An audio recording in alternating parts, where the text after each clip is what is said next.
morning students. Today we will discuss alkane. आज हम alkene के बारे में चर्चा करेंगे. लास्ट वीडियो में भी हमने एल्केन के बारे में बताया था. एक्चुअली में एल्केन्स होते क्या हैं, तो ये खुली श्रृंखला वाली या विविध श्रृंखला वाले वे हाइड्रोकार्बन यौगिक हैं जो पूर्ण रूप में संतृप्त होते हैं और जिनमें कार्बन कार्बन एकल बंधों की उपस्थिति पाई जाती है. तो स्पेशली पॉइंट्स आपको मैंने बता दिए हैं कुछ कि एक्चुअली में होता क्या है, ये कैसे कंपाउंड्स होते हैं, इनकी क्या नेचर्स होती हैं. तो फिर रिपीट कर देता हूँ कि ओपन चेन यानी खुली श्रृंखला वाले वे हाइड्रोकार्बन यौगिक हैं जिनमें क्या पाए जाते हैं.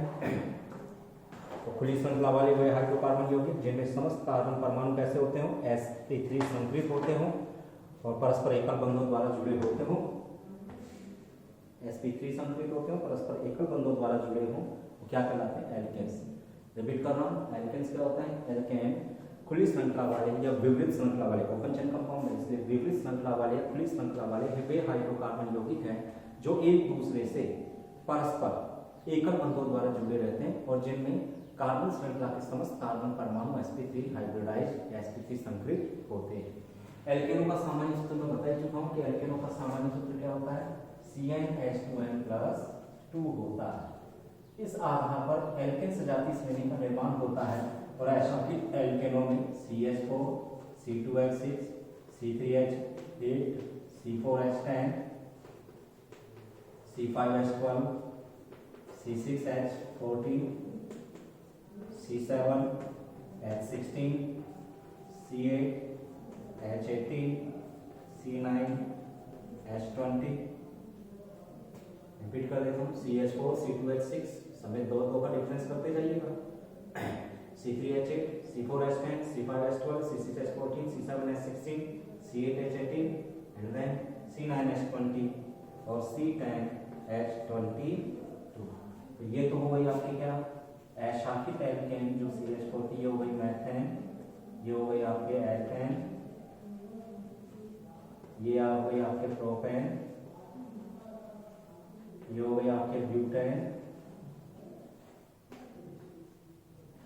ये हो गई आपके पेंटेन, ये हो गई आपकी हेक्सेन, 6 कार्बन वाली है अशाखित एल्केन हेक्सेन हो गई. ये हो गई हेप्टेन 7 कार्बन वाली, हेप्टेन 8 कार्बन की ऑक्टेन, 9 कार्बन की नोनेन, 10 कार्बन की डेकेन. आगे भी चल सकती है अंडरडोडेकेन वगैरह, ये भी हो सकती है. तो मैंने कुछ एग्जांपल्स दिए. मैथ है तो ब्यूट, पेंट, हेक्स, हेप्ट, ऑफ, नॉन और अंडर और डोडेक. ठीक है, यहाँ करते चलेंगे. ये मैंने लिए अशाखित एल्केन. तो CnH2n सबसे इंपॉर्टेंट, एल्केनों का सामान्य सूत्र CnH2n+2 होता है. जनरल फार्मूला है इनका, एल्केनों का जनरल फार्मूला. तो जनरल फार्मूला हो एल्केन.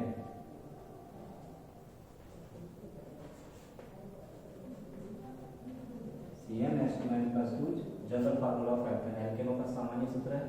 सेकेंडली, जितनी भी एल्केन्स होते हैं उनमें कार्बन कार्बन एकल बंध यानी कार्बन कार्बन सिंगल बॉन्ड्स उपस्थित रहते हैं. ठीक है, तो single bond present in carbon carbon single bond present in एल्केनों में क्या होता है, एल्केनों में कार्बन कार्बन एकल बंधों की उपस्थिति पाई जाती है और इनमें कार्बन परमाणु कैसे होते हैं, जो कार्बन एटम होंगे वो sp3 हाइब्रिडाइज्ड होते हैं. ये सब आपको मैं बता चुका हूँ पहले कि एल्केन क्या है, विविध या खुली श्रृंखला वाले वे हाइड्रोकार्बन यौगिक है जिनमें समस्त कार्बन परमाणु sp3 संकरित होते हैं, परस्पर एकल बंधों के द्वारा जुड़े रहते हैं. ठीक है, इनका सामान्य सूत्र CnH2n+2 होता है. इनमें कार्बन कार्बन एकल बंधों की उपस्थिति पाई जाती है. Carbon carbon single bond present होते हैं एल्केनों में, इसलिए इनमें क्या होता है, कार्बन कार्बन एकल बंध उपस्थित होने के कारण ये कन्फर्मेशनल आइसोमेरिज्म रिप्रेजेंट करते हैं. कन्फर्मेशनल आइसोमेरिज्म का भी प्रदर्शन करते हैं.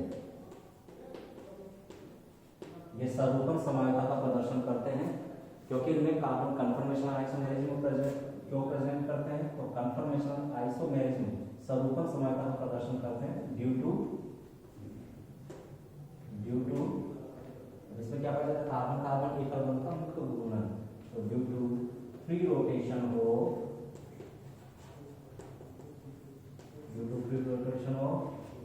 Carbon carbon single bond, carbon carbon एकल बंध के मुक्त घूर्णन के कारण ही कंफर्मेशनल आइसोमेरिज्म स्वरूपन समानता पाई जाती है।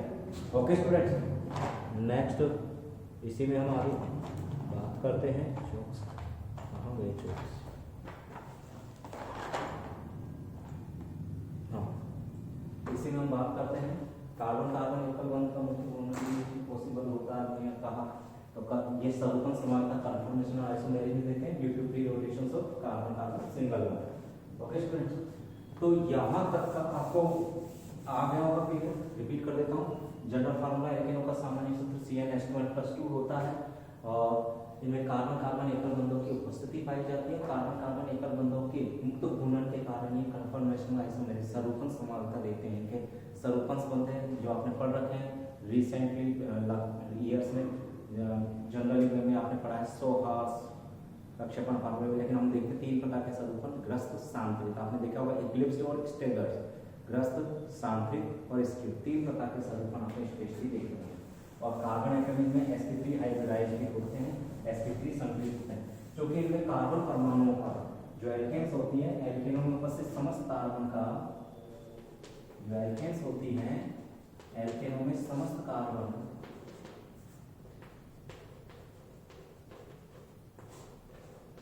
sp3 संतुलित होते हैं। इसलिए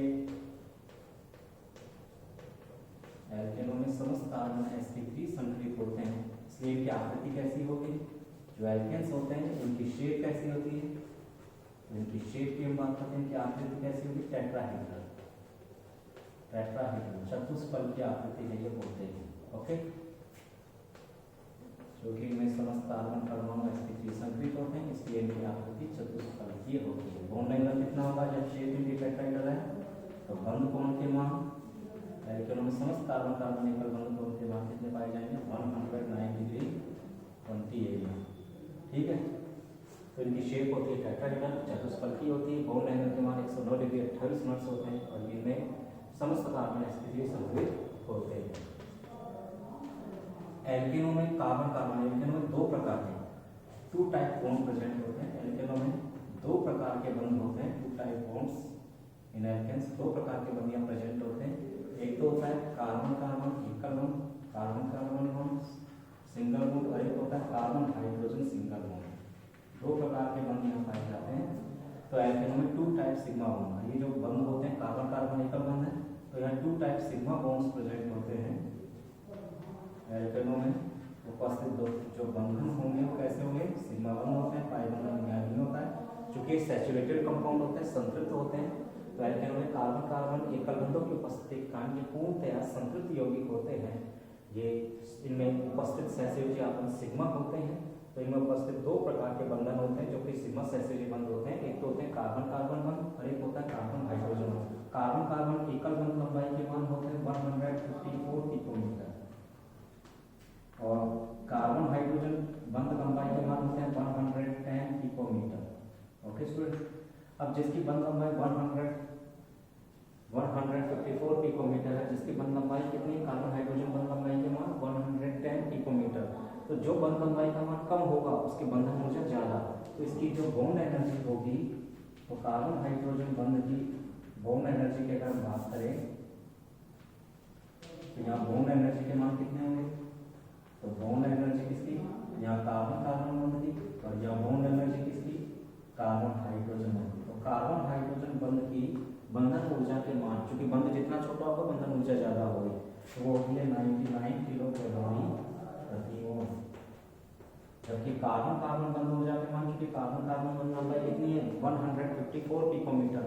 कार्बन हाइड्रोजन की तुलना में कार्बन कार्बन बंध लंबाई के मान अधिक होते हैं, इसलिए उनकी बंधन ऊर्जा कम होगी, वो कितनी? 83 किलो कैलोरी प्रति मोल। ओके स्टूडेंट्स, तो ये हो गया। यहाँ 2 प्रकार के बंधन होते हैं, दोनों ही सिग्मा सहसंयोजी बंध होते हैं। कार्बन कार्बन एकल बंध लंबाई के मान 102 पिकोमीटर, कार्बन हाइड्रोजन बंध लंबाई के मान 110 पिकोमीटर। कार्बन कार्बन एकल बंध लंबाई, जो बंध जितना बड़ा होगा, जो बंध लंबाई जितनी अधिक होगी, उस बंध को तोड़ने के लिए उतनी कम एनर्जी की आवश्यकता होगी। जो बंध जितना छोटा होगा, बंध जितना छोटा होगा, बॉन्ड डिस्टेंस के मान कम होंगे, तो उस बंध को तोड़ने के लिए अधिक ऊर्जा की आवश्यकता होगी। तो कार्बन हाइड्रोजन बंध छोटा होता है 110 पिकोमीटर, इसलिए इस कार्बन कार्बन बंध को तोड़ने के लिए अधिकतम ऊर्जा मान की आवश्यकता होती है, वो होते हैं 99 किलो कैलोरी पर मोल। जबकि कार्बन कार्बन बंध लंबाई के मान ज्यादा होते हैं 150 पिकोमीटर, इससे कार्बन कार्बन बंध लंबाई को तोड़ने के लिए 83 किलो कैलोरी पर मोल ऊर्जा की मान की आवश्यकता होती है। एल्केनों की कंडीशंस बता दी कि कार्बन कार्बन सिंगल बॉन्ड्स की प्रेजेंस के कारण कैसे होते हैं, सैचुरेटेड होते हैं। क्योंकि इनमें कार्बन कार्बन सिंगल बॉन्ड्स होते हैं, तो कार्बन कार्बन सिंगल बॉन्ड के कारण इनमें तो फ्री रोटेशन पाया जाता है, और कार्बन कार्बन सिंगल बॉन्ड्स के कारण कैसे होते हैं, सैचुरेटेड होते हैं। जो जितने भी एल्केन्स होते हैं, कार्बन कार्बन एकल बंधों की स्थितियां सैचुरेटेड कंपाउंड संतृप्ति यौगिक है। sp3 हाइब्रिडाइज होते हैं, sp3 संकलित होते हैं, आकृति चतुष्फलकी होती है, बंधुपद के मान इसोमेरिक ट्रांसफर होता है। इन्हें क्या कहा गया था, क्योंकि सैचुरेटेड कंपाउंड है इसलिए इन्हें कहा गया था पैराफिन्स। ये मैं पहले भी बता चुका हूँ, इन्हें क्या कहा गया था, पैराफिन्स कहा गया था। पैराफिन्स का मतलब होता है कम क्रियाशील यौगिक। चूंकि एल्केन कम क्रियाशील यौगिक होते हैं, इसलिए अन्य यौगिकों के प्रति इनकी क्रियाशीलता के मान अत्यंत कम होते हैं, रासायनिक अभिक्रियाओं में बहुत कम भाग लेते हैं। सामान्यतः ऑक्सीकारक हो, चाहे अपचायक हो, चाहे अम्ल हो, क्षार हो, उनके प्रति ये उदासीन व्यवहार प्रदर्शित करते हैं।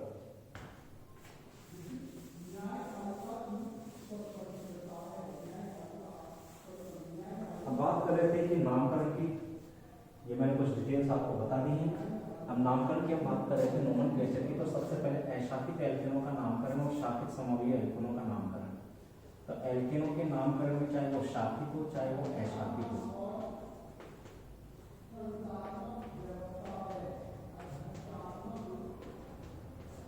एल्केनों का नामकरण।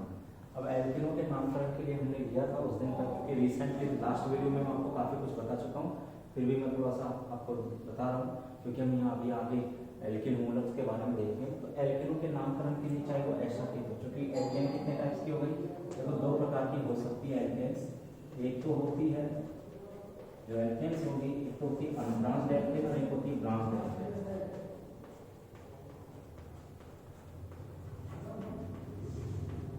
एक तो होती है अनब्रांच्ड एल्केन और एक होती है branched alkene.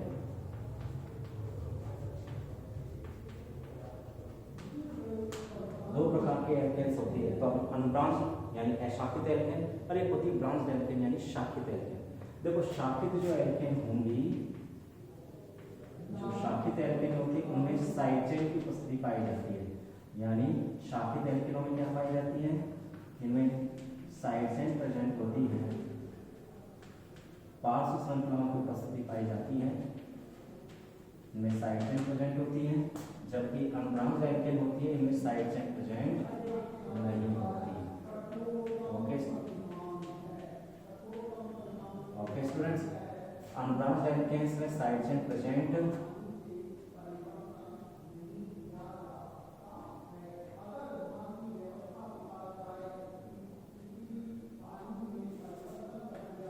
No side chain present, यहाँ कोई साइड चेन प्रेजेंट नहीं होती, यहाँ साइड चेन प्रेजेंट होती है।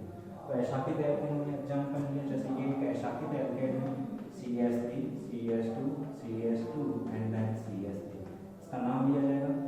क्योंकि जब अशाखित एल्केन होती है, अशाखित एल्केनों को रोड पद्धति में चूंकि उनको नॉर्मल पूर्वलग्न का यूज किया गया, 17 दिन सीधी कार्बन श्रृंखला के लिए नॉर्मल पूर्वलग्न का प्रयोग किया जाता है। क्योंकि जनक हाइड्रोकार्बन कितने हैं, एल्केनों के नामकरण में जनक हाइड्रोकार्बन की संख्या देखी जाती है। जनक हाइड्रोकार्बन कितने, 4, तो 4 कार्बन के लिए यूज किया गया था। C1 के लिए किया गया था मैग, C2 के लिए किया गया था एड, C3 के लिए किया गया था प्रो और C4 के लिए किया गया था ब्यूट। ठीक है स्टूडेंट्स, तो ब्यूट लिया गया था, 4 कार्बन की श्रृंखला, 4 कार्बन के लिए जनक हाइड्रोकार्बन का नाम ब्यूट। एल्केनों के लिए हम लोग चूंकि सैचुरेटेड है, सारे के सारे बंध कैसे हैं, सारे के सारे कार्बन हाइड्रोजन या कार्बन कार्बन एकल बंध कैसे हैं, समस्त कार्बन कार्बन बंध सिंगल बॉन्ड्स हैं। तो कार्बन कार्बन एकल बंधों की उपस्थिति के कारण एक सैचुरेटेड कंपाउंड संतृप्त हाइड्रोकार्बन और संतृप्त हाइड्रोकार्बन के लिए अनुलग्न किसका प्रयोग किया जाता है?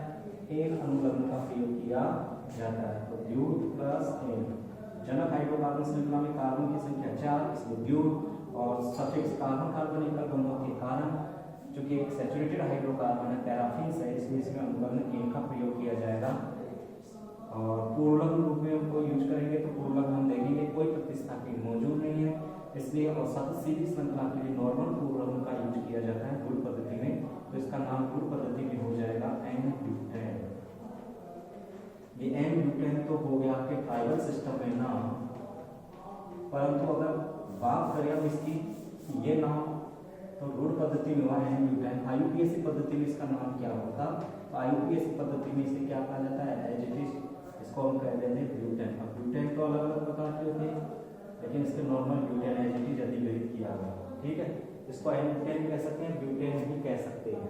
एक्चुअली में ध्यान रखिएगा कुछ नामों को एज इट इज आईयूपीएसी ने अधिग्रहित किया है, तो इसे क्या कहा जाएगा? इसे कहा जाएगा आपके ब्यूटेन्स।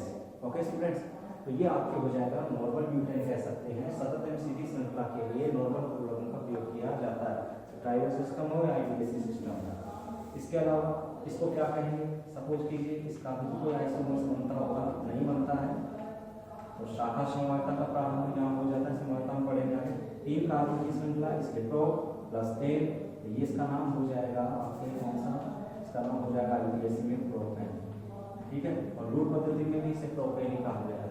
अब जिनमें ब्रांच चेन होती है उनके बारे में देख लेते हैं।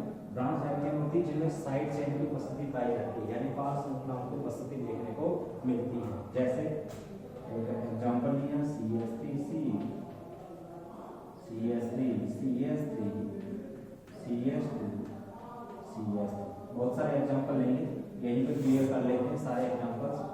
CH3, C, CH3, CH, CH, CH3, CH3, ये हो सकता है, ये हो सकता है example. CH3, C, CH3, CH2, CH, C2H वाला क्या? CH2, CH3 and then CH3।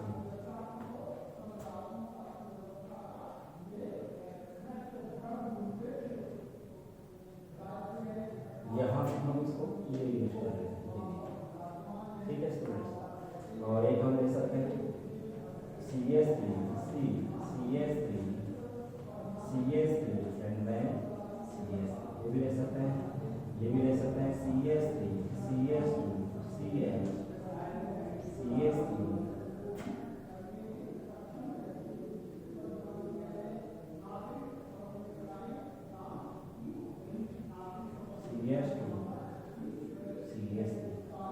ये सभी टाइप की मैंने कुछ एल्केन्स ले ली हैं। हम इनका नोमेनक्लेचर कराते हैं।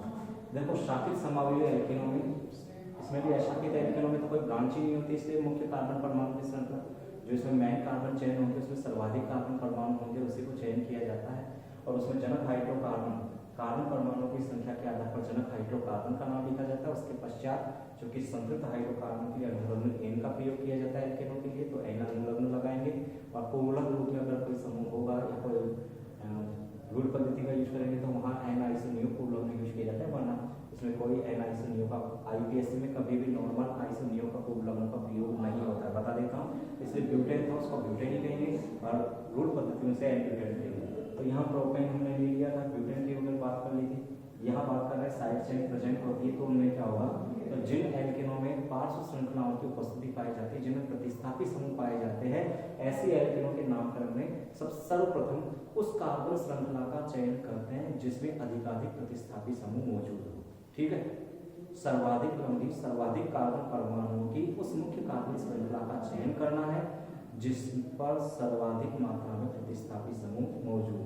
देखो यहाँ अगर मैं बात करता हूँ तो 1 2 3 4 5 6 6 कार्बन की श्रृंखला और एक और एक 2 प्रतिस्थापी।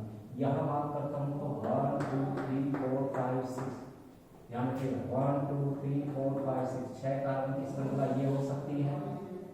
क्लियर? एक हम देखते हैं यहाँ से ये हमने चूज किया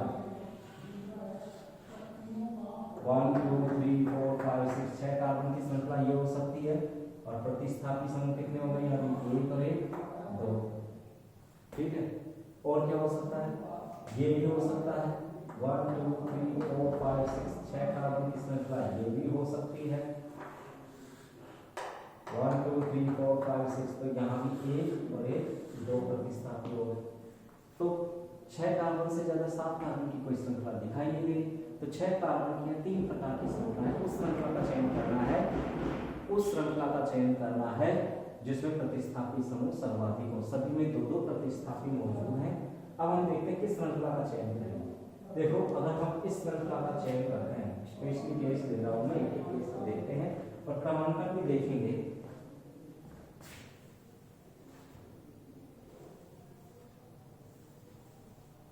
एग्जाम्पल को वापस से ले लेता हूँ उसको समझाने के लिए।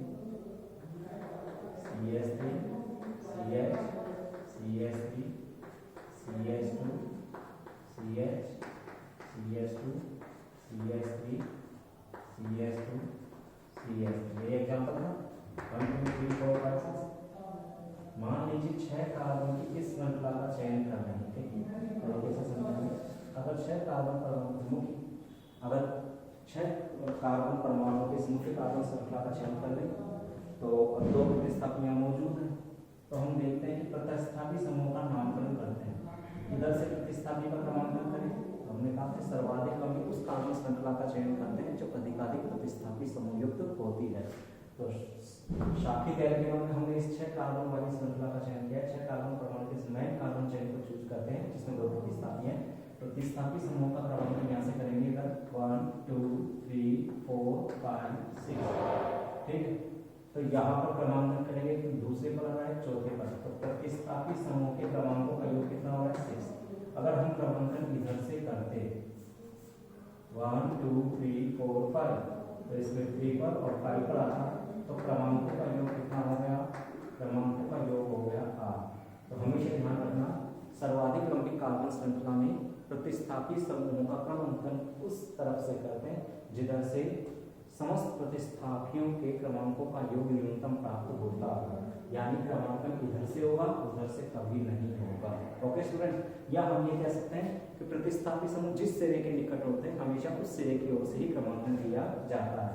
तो क्रमांकन में क्या होगा? क्रमांकन यही से होगा 1 2 3 4 5 6। इस तरफ से ही क्रमांकन सही होगा। क्रमांकन में देखते हैं 2 प्रतिस्थापी आ रहे हैं, एक तो आ रहा है मैथिल और एक आ रहा है एल्केन। हम जानते हैं अंग्रेजी में प्रतिस्थापी समूहों का, प्रतिस्थापी समूह के नामों को जनक हाइड्रोकार्बन के नाम से कोई पूर्वलग्न रूप में प्रयुक्त करते हैं, प्रीफिक्स रूप में। तो प्रतिस्थापियों के नाम हमेशा पूर्वलग्न रूप में लिखे जाएंगे। तो उस प्रतिस्थापी समूह को वरीयता दी जाती है जो अंग्रेजी वर्णमाला क्रम में पहले आता हो। हम जानते हैं अंग्रेजी वर्णमाला क्रम में ये मैथिल समूह और ये है एथिल। एथिल समूह मैथिल समूह की तुलना में अंग्रेजी वर्णमाला क्रम में ई एम से पहले आ रहा है। तो हम क्या करेंगे? एथिल समूह को उसकी लोकेल पोजीशन के द्वारा प्रदर्शित करेंगे। तो कौन से नंबर पे है एथिल समूह? चौथे नंबर पे। इसका नाम हो जाएगा 4 एथिल। इसका क्या नाम हो जाएगा? हम इसका नाम देखेंगे, इसका नाम हो जाएगा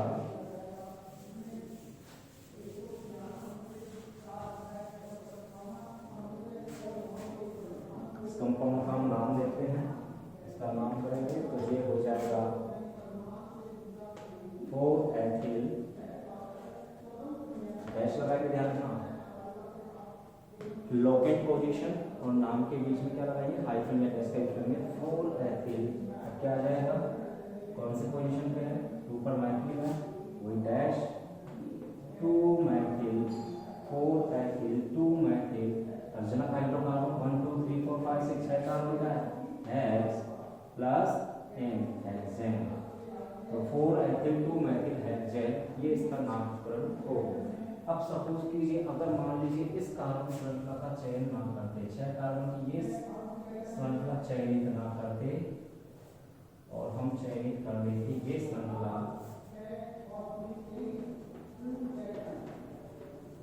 अगर 6 कार्बन की श्रृंखला ये चयनित ना करके श्रृंखला का चयन ये कर लिया जाए तो क्या होता? तो भी हम देखते हैं अगर इस कार्बन श्रृंखला का चयन किया जाता है, एक मिनट कलर चौक नहीं होगा, देखिए कलर चौक इसलिए होता है, अगर 6 कार्बन परमाणु इस श्रृंखला का चयन किया जाता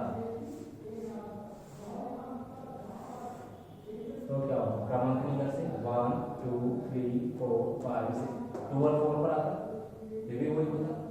6 कार्बन परमाणु की इस श्रृंखला का चयन कर लेंगे, क्या इस श्रृंखला का चयन कर लेंगे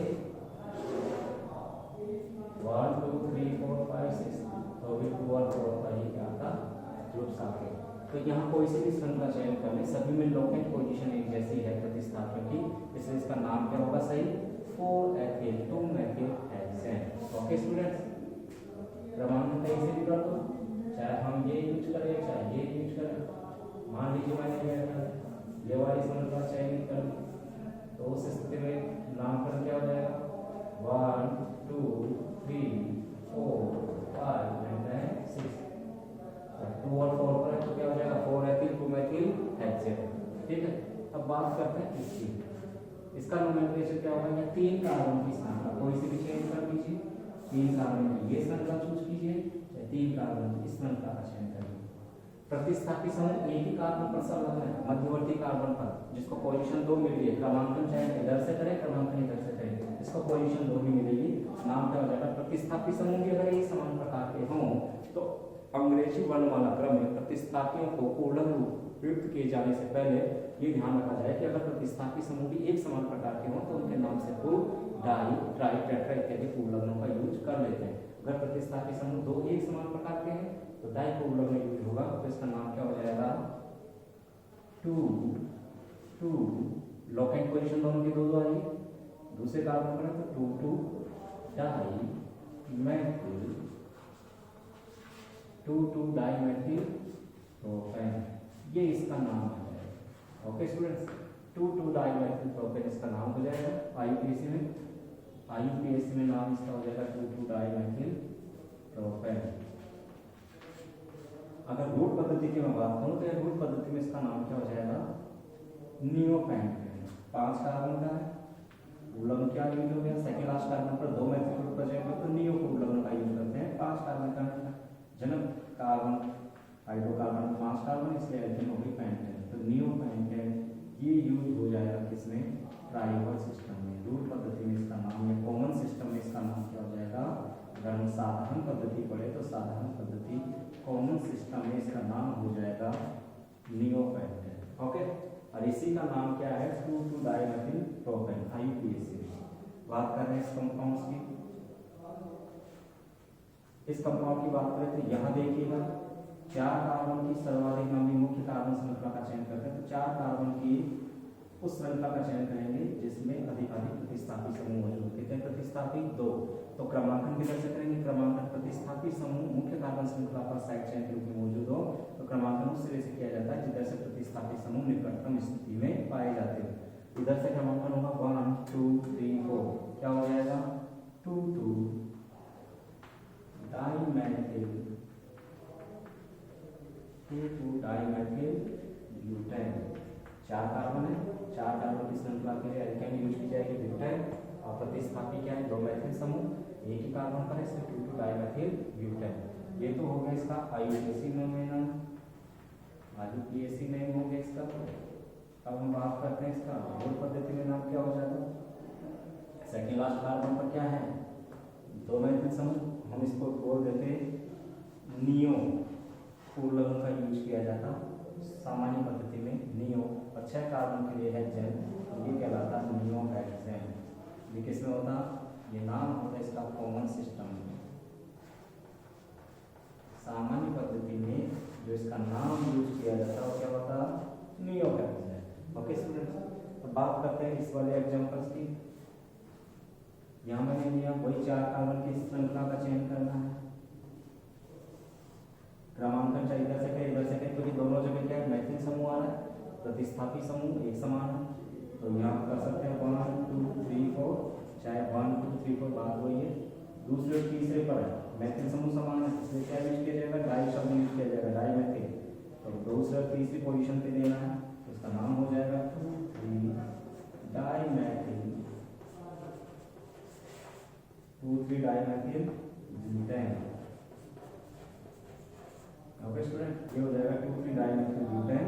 इसका IUPAC नेम हो गया, इसका IUPAC नेम क्या हो गया 2,3 डाइमेथिल ब्यूटेन। ये मैंने आपको कुछ एग्जांपल्स करवाए हैं।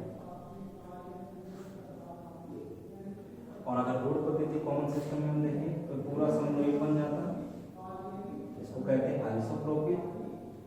तो यहाँ नाम हो जाता 1 2 3 2 आइसोप्रोपिल प्रोपेन, ये यूज किया जाता है। ओके, तो छोड़िए, ये मैंने आपको कुछ एग्जांपल्स करवाए हैं। एक एग्जांपल अभी बचा हुआ है, इसको भी मैं आपको समझा देता हूँ, फिर हम आगे चलेंगे। या फिर नोमेनक्लेचर कंप्लीट हो जाएगा। इसी प्रकार से नोमेनक्लेचर करना है। फिर आपके ये वाला example CH3 CH2 CH CH3 CH2 CH3, simple सा, इसमें तो फिर एक ही एल्किल ग्रुप प्रेजेंट है, वो है मेथिल समूह। कौन से कार्बन चाहिए, इधर से पहले 1 2 3 4 5, तो भी सही है। तीसरे कार्बन पर जाना चाहिए, इधर से क्रमांकन करें 1 2 3 4 5। अगर प्रतिस्थापी समूह, अगर मुख्य कार्बन श्रृंखला पर प्रतिस्थापी समूह जुड़े हो, प्रतिस्थापी समूह की दृष्टि से अगर श्रृंखला सममित स्थिति, यानी अगर कोई भी प्रतिस्थापी समूह अगर सममित स्थिति में मौजूद हो, तो सममित स्थिति में होने पर क्रमांकन किस तरह से भी करेगा जा सकता है। यानी क्रमांकन हम चाहे इधर से करें चाहे इधर से करें, कार्बन श्रृंखला कहीं से भी हो सकता है। तो नाम क्या हो जाएगा इसका, इसका नाम हो जाएगा 3-मेथिल। इसका नोमेनक्लेचर करेंगे, इसका नाम हो जाएगा 3-मेथिल। 5 कार्बन की श्रृंखला है तो पेंटेन, 3-मेथिल पेंटेन, ये इसका नाम हो जाएगा IUPAC। ओके स्टूडेंट्स, ये हो गया आपके शाखित और अशाखित समावली अध्ययन का नोमेनक्लेचर। अब बात करते हैं, ऐसे बहुत सारे एग्जांपल्स आपके सामने आएंगे जिनमें ये नोमेनक्लेचर किए गए थे, नामकरण किए गए थे। तो आपको स्पेशली ध्यान रखना है कि जो नामकरण किया गया था उसके पीछे लॉजिक क्या था। अब बात करते हैं कि एल्किल जो समूह होते हैं, कि एल्किल जो समूह होंगे वो किस प्रकार के होंगे, क्या होंगे, उनके सारे बारे में डिस्क्राइब कर लेते हैं।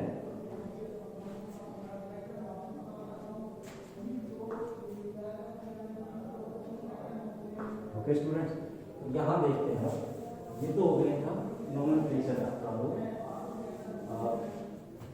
यहाँ देखते हैं, यहाँ पर अब हम देखते हैं कि नोमेनक्लेचर तक हो गया, पढ़ेंगे हम एल्किल मूलक। लेकिन ये जो टॉपिक करवाएंगे ये नेक्स्ट वीडियो में करवाएंगे, एल्किल रेडिकल्स, एल्किल मूलक क्या होते हैं। ओके स्टूडेंट्स, नेक्स्ट टॉपिक जो हमारा चलेगा वो क्या चलेगा, एल्किल रेडिकल्स। उम्मीद करता हूँ ये वीडियो आपको पसंद आया होगा। वीडियो पसंद आया हो तो लाइक करिएगा।